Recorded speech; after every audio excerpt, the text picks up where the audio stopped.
do my Thanksgiving nails for 2025. So happy Thanksgiving, everyone. I hope you all have a wonderful holiday. So we're going to go ahead and do my left and my right hand in this video.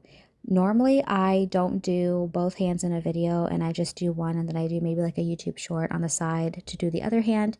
But I chose to go ahead and do both today as this was a relatively quick and easy design. Like I was expecting this design, to be honest, to take me like over an hour, and I don't even think it took me like 45 minutes, to be honest.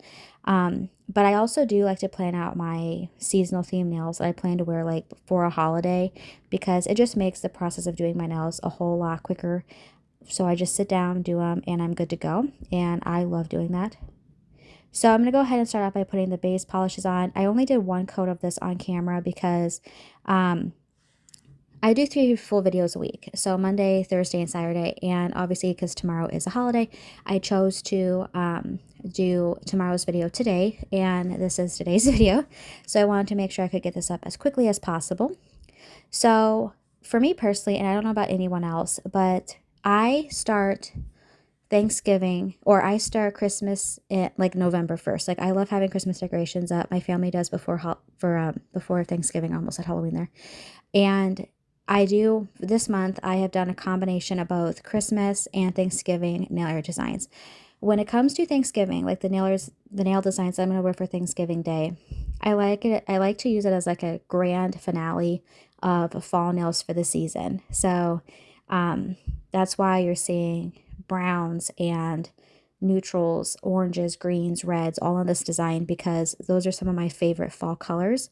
And I was like, we're going to go ahead and incorporate these into a design one last time for the fall season. All right, so I'm going to go ahead and do the plaid stamping. And I love this stamping plate. This was actually one of the new releases for October from Manology. And I will be completely honest that this green crisscross image that I tried to stamp, this is the part of this stamping plate that kind of like confuses me a little bit because especially when you have shorter nails, and there's like nothing wrong with having shorter nails, by the way, it's kind of difficult, especially with your non-dominant hand, to line them up as evenly as you possibly can. I was actually a little bit concerned that this image was not going to fully stick onto this nail because of how long it took me to center it perfectly, but I got there. It was a little off center, but I was like, you know what, it's good enough because yeah. I also feel like when I go to stamp images like that I end up like holding my breath because I don't know, maybe there's a part of me that's like, if I breathe while trying to stamp, it's gonna like throw me off center. Anyway, I don't know if anyone else does that but me. So I'm gonna go ahead and stamp on some fall leaves. I love the stamping plate. It is beautiful.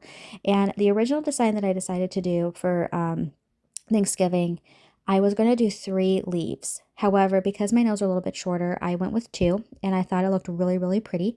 I'm going to go ahead and stamp on an outline. Now, a little piece of advice that I did want to give right here is I like to do a black outline for leaves just because I feel like you can see that a little bit more. But if you didn't want to do a black outline and you still wanted to have an outline, you could actually use a really pretty dark, like chocolate brown, and it is really pretty that way also. I'm going to go ahead and add a little bit of glitter to the leaves here. I wanted this to be like a touch of sparkle and not like overboard with it. And I think it turned out exactly how I envisioned this. I love plaid, and plaid is also a really great way to tie in the colors of the design that you are doing because you can use those colors from that design. And I love it so much. I'm going to go ahead and stamp on the leaves onto the thumb. Now, if you wanted to, I almost did this actually. You could actually do the plaid nails with a matte finish and then have the rest of the nails be a shiny finish. But ultimately, I just chose to do everything with a shiny finish. So before I went ahead and top coated everything, I went ahead and I added a layer of smudge-free top coat to just the nail art portions of this design because I didn't want to take any chances, especially with plaid. Those lines, I feel like no matter how much they dry, you always are at risk that they could end up smudging, and that's not fun. Especially when you've worked for like a really long time on a design, last thing you want to do is accidentally smudge it.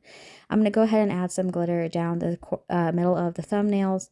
I did use a makeup sponge there just to kind of touch it up a little bit, but actually didn't really need that much to touch up there. I just wanted to disperse those glitters just a little bit more. I love this gold glitter. It has like a vintage gold look to it, which I think is beautiful and paired really nicely with this design. All right, so I'm going to go ahead and add a layer of regular smudge-free top coat, or smudge-free, regular fast-drying top coat. This top coat, which is my favorite, which is SC Good to Go, for whatever reason, even though this was like a newer bottle, it was really thick. So I don't know if it was because the weather's been cold. I don't know what that was, but that was like really confusing to me. Like I actually had to switch top coats that I was using because I was like, what in the heck is going on? But yeah, I think it might be the weather. I don't know. So once I get this done, that's all I'm going to do for this design. I thought this design turned out really, really pretty. Normally I do something a little bit more extravagant for Thanksgiving, but I wasn't feeling it this year, and I just love how simple this turned out.